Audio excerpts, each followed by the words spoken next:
mindful of the fact that the last reauthorization was June of 2007, so a little over 4 years ago. And at that time, I was concerned about some of the restrictions that this committee placed on the advisory panels that advise the FDA about the approval or non-approval of drugs and devices.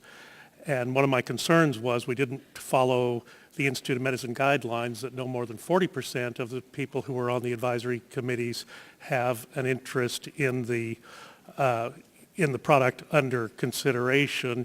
And it was the will of the committee over my objections that no one on these advisory panels should have any interest or perhaps even any knowledge of the drug or device that was being considered. And I thought that was a serious and glaring oversight on the part of this committee. I discussed it with then Chairman Dingell extensively, offered amendments that were repeatedly voted down on party lines. But that is an oversight that I hope that this committee can now correct in this reauthorization period. And we saw it, unfortunately, on display with the Avastin advisory panel last week, in that to the best of my reading of the makeup of that group, there was not a specialist who dealt with breast cancer patients on that advisory panel, so that there was no one on that advisory panel who actually followed a patient who was on Avastin for their breast cancer. And now we are left to defend a decision from the advisory panel to the FDA about the removal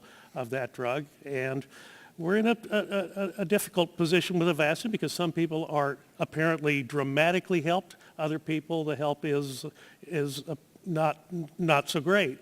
But it is, I think, incumbent upon us to get that right. Other things that I think we need to do, we need to discuss the possibility of surrogate endpoints for studies within the FDA. Certainly that was useful in the early days of the AIDS research back in the 1980s, and the fact that we base everything upon survival statistics now, and we're not looking at things like tumor burden or some other surrogate endpoint, I think is a mistake on the part of our advisory panels.